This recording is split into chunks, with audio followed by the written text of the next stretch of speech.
In our headlines on this Friday afternoon, July 19th, here in South Korea. Authorities resume loudspeaker broadcasts across the border into North Korea in retaliation against the latter's refloating of waste-carrying balloons into the southern part of the peninsula. Meanwhile, torrential rain in the capital region on Thursday leads to evacuation orders, flight cancellations, train delays, as well as road closures. And while the Greater Seoul area is seeing a break from the downpours today, the southern parts of the country remain under heavily wet conditions.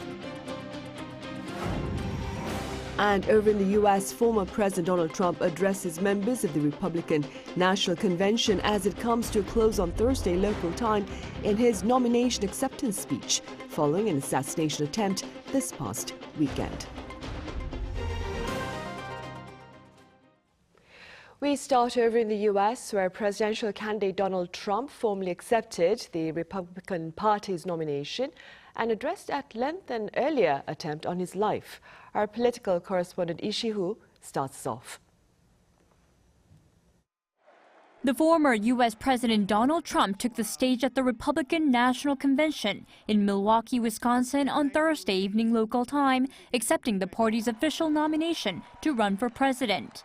In his keynote speech, Trump said he will deliver a government that serves the American people. He also gave a detailed recount of the assassination attempt at a rally on Saturday. This was Trump's first speech since that rally. Previously on Sunday, Trump told the Washington Examiner newspaper that he decided to rewrite his speech following the assassination attempt and that he'll share a message of unity instead of making attacks on Joe Biden, the current U.S. president and the presidential candidate for the Democratic Party. Before Trump went on stage, many of his supporters delivered their own speeches, including his son Eric Trump and the wrestler Hulk Hogan. Meanwhile, according to U.S. media reports, leading Democrats have privately pushed Biden to drop out of the election race. The Associated Press and the Washington Post reported that former U.S. President Barack Obama has privately expressed concerns to Democrats about the viability of Biden's candidacy. Senator John Hickenlooper told Reuters on Wednesday that Biden is working towards a decision on whether to stay in the presidential race that is good for the country. But other Democrats continue to support Biden in his contest against Trump, with Vice President Kamala Harris saying unity does not involve, quote, an agenda that deprives whole groups of Americans of basic freedoms, opportunity, and dignity. Lee Si-hoo, Arirang News. Here on the local front, South Korea has resumed its loudspeaker broadcasts in retaliation against North Korea's refloating of waste-carrying balloons across the border. Our correspondent Kim Jung-sil has details. The South Korean military has strongly criticized the North's balloon provocations. On Friday morning, the military released a statement saying despite repeated warnings, the North has yet again sent another round of balloons carrying paper trash from Thursday afternoon until early Friday. The military called the act low and disgraceful actions, which come despite severe rain damage affecting residents in both Koreas. The South's military also resumed a loudspeaker broadcast from Thursday night in response to a fresh round of balloons found in northern Gyeonggi-do Province. Most carry paper trash, posing no threat, the military added. The broadcasts, which can reach 30 kilometers in distance, were put on towards where the balloons came from. The content includes ideas that the North's regime is especially sensitive about, including criticizing the ruling Kim family and promoting capitalism. Pyongyang's balloon provocation continues amid a previous warning by the North Korean leader's powerful sister, Kim Yo-jong, earlier this week. She said South Korean leaflets were found in the North and vowed to retaliate. Civic groups, mainly consisting of North Korean defectors organizations, have been sending leaflets to the North, as since last year, the South Korean government has not tried to prevent the distribution of leaflets. We're approaching the issue of distributing leaflets in consideration of the Constitutional Court's decision ensuring freedom of expression. The government maintains close collaboration with relevant agencies and is committed to managing the situation effectively. Some experts say, though, that Seoul may need to reevaluate the situation. There's a need for the government to reevaluate the situation of condoning the distribution of leaflets by some North Korean defectors organizations to protect the lives and safety of the border residents and also to ease tensions on the Korean peninsula. 김정실, 아리랑 뉴스. Meanwhile, a delegation of Russian defense officials are in North Korea, and according to the regime state media on this Friday, Russia's Deputy Defense Minister Alexei Krivorushko met with Kim Jong-un at the headquarters of the Workers' Party of Korea earlier on Thursday. They reportedly acknowledged the need for military cooperation between the two countries to protect mutual security interests. This latest visit also marks the first time a high-ranking Russian defense official has visited North Korea since Russian President Vladimir Putin's visit last month. President Yoon Suk-yeol has pledged to promote advanced technologies and cultural initiatives in Jeollabuk-do Province during his latest public policy forum. Our presidential office correspondent Kim Do-yeon covers his remarks. Advanced technology, life, and culture. These are the key words that President Yoon Suk-yeol presented to Jeollabuk-do Province as part of his vision to push the region. This came as he hosted the 27th Public Policy Dialogue there. 전북이 공들여서 육성하려고 하고 있는 2차 전지와 바이오 등 첨단 산업에 대한 기대도 그 어느 때보다 큽니다. 또 우리 전통 문화의 본산인 전북이 문화산업의 새로운 거점이 될 것입니다. Among the many pledges he made, first he said the region needs to be the country's advanced technology bridgehead. To do this, the government will invest 250 billion Korean won or around $180 by 2030 to create a hydrogen specialized national industrial complex. By 2026, the infrastructure will be expanded to establish an innovative ecosystem for hydrogen commercial vehicles. As for life, the president is focusing on the region's strength in the agricultural industry. He pledged he would support young entrepreneurs and smart farms to relocate into the region. As for culture, on top of culture content support centers, he pledged to invest around $29 million to create a youth sports complex to foster national athletes. He also pledged that any regulations that hinder growth will be scrapped as he ordered government officials to not think twice before making decisions when it comes to this. 성장을 방해하고 경제 활동, 자유로운 경제 활동을 불필요하게 제한하는 게 있으면은 즉시 폐지해 주기 바랍니다. 우리 여기 공무원들도 많이 오셨는데 그거를 뭐 검토하고 다른 부처하고 협의하고 그러기 전에 이거는 불필요하다 하면은 즉시 다른 부처에 또 유사한 게 있으면 같이 폐지하는 식으로 이렇게 해서. This was his first time going to the region since he started the policy dialogues. He shared his personal experiences with the city, naming a couple of restaurants that he used to like. He also said it was tough to reach the region's main city of Jeonju from Gyeonggi Province, requesting relevant government officials to speed up the decision to create a highway connecting the two regions. Kim Do-yeon, Arirang News. In other news, there's been a fresh vote of confidence in Samsung's home appliances among American consumers. In its 2024 Customer Satisfaction Survey, J.D. Power saw Samsung ranking the highest in 10 out of 11 categories to become the most awarded brand for kitchen and laundry appliances for the second straight year. In fact, Samsung's refrigerators swept the charts across all measured dimensions in a survey of over 15,000 customers. Over in Strasbourg, France, Ursula von der Leyen has secured the reins of the European Commission for a second five-year term. Our Yoon reports. The European Commission's first female president, Ursula von der Leyen, has been re-elected for a second term in a secret ballot vote at the European Parliament in Strasbourg on Thursday. She took a comfortable majority, winning 401 of the 707 votes that were cast from the current 719-member chamber. She said the next 5 years will define Europe's place in the world for the next 5 decades, and that it will decide whether Europe shapes its own future or lets it be shaped by events or by others.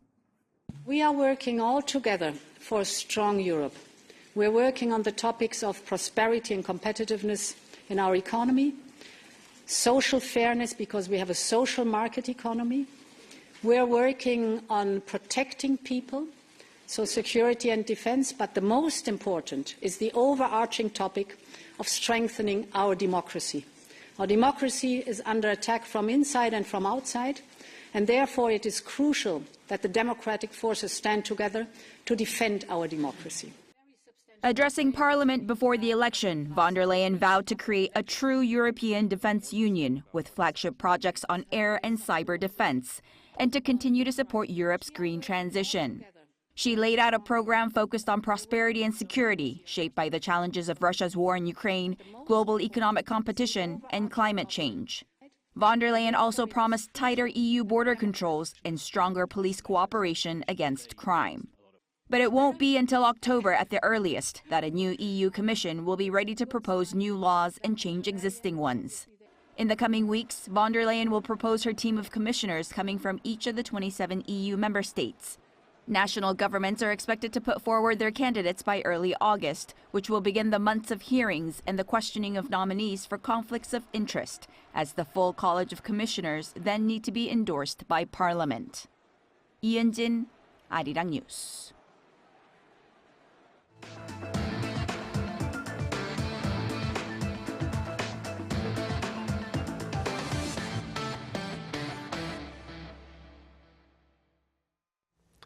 The Greater Seoul area is seeing a halt in torrential rain, while the southern parts of the country are being battered yet again. Our Lee Seung-jae has the latest. Monsoon rain continues here in Korea on Friday, with heavy rain forecast to hit the southern regions of the peninsula. The southwestern city of Gwangju and the Jeollabuk-do regions will see heavy rain of around 30 millimeters per hour until the afternoon, while southeastern cities like Busan and Ulsan will also see similar rainfall. Gyeonggi-do Province is expected to be hit the hardest with more than 100 millimeters of accumulated rain throughout the day. However, most parts of the country are forecast to get a break from the recent heavy rainfall until the afternoon.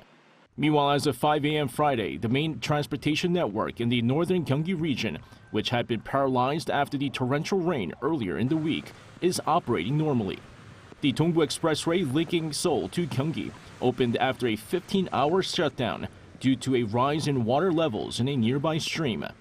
The region's railways, including the Gyeongwon Line, Gyeonggi Line, and the Gyeongcheon Line, which had been suspended, also resumed operation from 5:40 p.m. Thursday.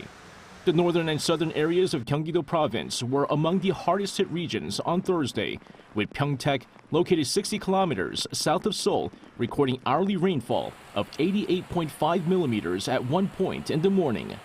Paju in northern Gyeonggi-do reported accumulated rain of over 633 millimeters from Tuesday to late Thursday morning, with many people forced to evacuate from their homes. The government said as of 5 a.m. Thursday, a total of 887 residents from 8 cities and provinces across the country had been evacuated in the aftermath of the latest downpours. Lee Seung-jae, Arirang News. And in sports news, Korea's table tennis team is looking to turn the tide at the Paris Olympics by restoring its earlier glory. Our Choi Soo-young explains. Table tennis was first included as an official event at the 1988 Seoul Olympics. Since then, South Korea has won a total of 18 Olympic medals, including 3 golds, ranking second overall in Olympic table tennis history. However, after a golden era in the late 1990s and early 2000s, South Korea's performance declined in the 2010s, falling behind countries including China, Japan, and Germany. Even in the 2016 Rio and 2020 Tokyo Olympics, South Korea didn't claim any medals. But after the Tokyo Olympics, their competitiveness sharply improved through a newly launched professional table tennis league here. In results, at the Hangzhou Asian Games last year, the team won a total of 8 medals. Jeon Ji-hee, the oldest of the women's team and the Hangzhou Games women's doubles champion with her partner Shin Yu-bin, is competing in a 3rd Olympics in Paris. She became a South Korean citizen in 2011 after moving from China and is determined to give her everything in what will be her last Olympics. After Tokyo, this Paris Olympics feels very close since it's being held just 3 years later. I will work hard to make up for the disappointment from Tokyo. The team's morale is better than ever. Shin Yubin, who will compete in the women's team event and mixed doubles, has become a key player since her Olympic debut in Tokyo. She and her partner Im Jong-hun aim for gold in the mixed doubles. My goal is to play without regrets, trusting in the hard training I've put effort into. I'll do my best to show my best performance, so please cheer for us. In Paris, Chon, Shin, and Lee Eun-hye will compete in the women's events, and Im, Chang Woo-jin, and Cho Dae-sung will compete in the men's events, aiming to win at least 3 medals. New hope is being kindled, starting from the 27th. Choi Soo-hyung, Arirang News. And Korea's Gangwon-do Province is a popular staycation destination among those in the country, especially during the summer. But now efforts are underway to expand its appeal all year round. Our Park Gon-woo was there. Gangwon-do Province in eastern South Korea is one of the country's most popular summer vacation spots, particularly due to its beautiful beaches. According to a survey by data research firm PMI in June, over 70% of Korean respondents planning summer vacations decided on domestic trips, what people call staycations, instead of going overseas due to high costs. The survey also showed that Gangwon-do was the most popular summer vacation destination in South Korea, out of all other domestic travel options. Gangwon-do is a great place to come as it is really close to Seoul and the transportation is convenient. I chose Gangwon-do instead of places like Jeju Island because of high costs, and I wanted to enjoy the clean ocean here instead of water parks since I already used those a lot. All 86 beaches in Gangwon-do are now open for the summer. And by open, this means there will be lifeguards on duty as thousands of people will gather to enjoy themselves by doing fun activities such as surfing and playing in the sea. As of last Sunday, over 420,000 people had visited Gangwon-do beaches this summer, up 44% on year. Starting last Friday, all beaches in Gangwon-do Province are now open, bringing in many tourists. But some point out the need for Gangwon-do to also attract tourists during other seasons, as much as they do during the summer. Most tourism spending in Gangwon-do is usually made during the summer, so Gangwon-do needs to come up with diversified tourism programs and policies that reflect tourist trends, such as marine healing tourism, marine culture and festival tourism, and ecotourism to attract tourists during all 4 seasons. Gangwon Tourism Organization said they will continue to work on coming up with ways to bring in more tourists during other seasons as well. Park Gon-woo, Arirang News, Yangyang.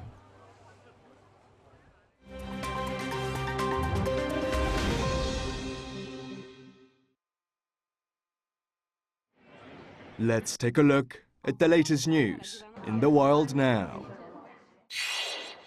In Paris, France, a police officer was critically injured in a stabbing attack in the city's Champs-Élysées luxury shopping district on Thursday, becoming the latest casualty in a string of unrelated security incidents ahead of the Paris Olympics.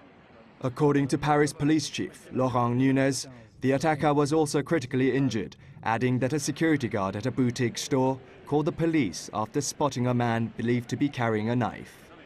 Authorities called on people to avoid the Champs-Élysées, while local media footage showed armed police patrolling the area. France is currently at its highest security alert level ahead of the Games, and Thursday's incident follows the stabbing of a soldier at a Paris rail station on Monday, and the ramming of a car into a terrace of a cafe, also in the capital, on Wednesday. Canada has inaugurated General Jenny Carignan as its Chief of the Defense Staff on Thursday, making her the first woman to command the country's armed forces. After the ceremony at the Canadian War Museum in Ottawa, Carignan said that Canada must prepare for emerging threats, saying that the country has about 5 years to get us close enough to be ready to counter those long-range type of threats. The 56-year-old trained as a military engineer before commanding soldiers in Afghanistan, Bosnia-Herzegovina, Iraq and Syria during her 35 years of service. Canadian Prime Minister Justin Trudeau, who called Arirang a role model for all Canadians and for the world, has been pursuing gender equality policies since taking office in 2015. A baby giant panda at a zoo in South China's Gyeonggi Province celebrated turning 1 month old on Thursday. Giant panda Meng Meng, the eldest of the world's only living panda triplets, gave birth to a female cub on June 18th at the Chimelong Safari Park. Meng Meng gave birth after 128 days of pregnancy, marking the first panda birth in 5 years in the province's capital, Guangzhou.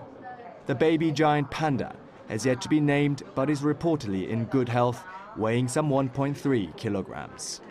Kim Seong, Arirang News.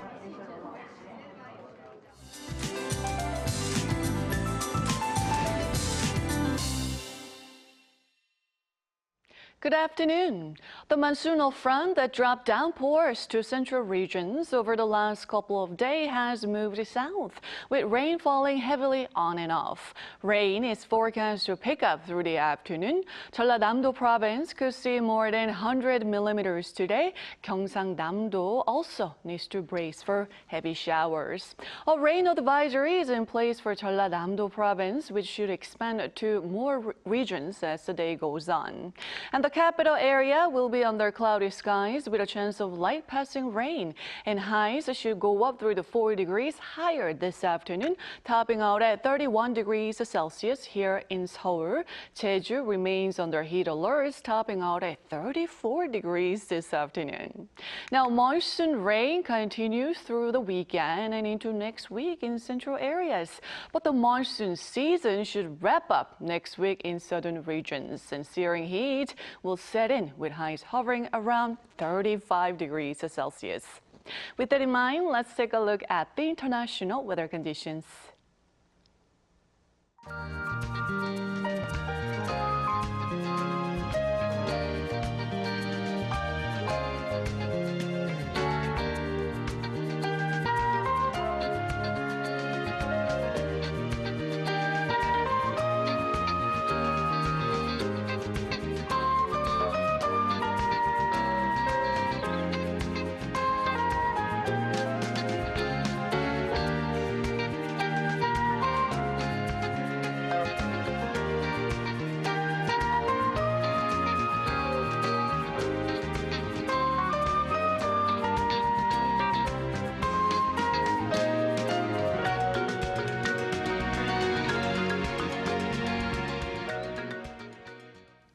Those are the headlines at this hour here in Korea. Coming up next is our daily panel session. Do stay with us.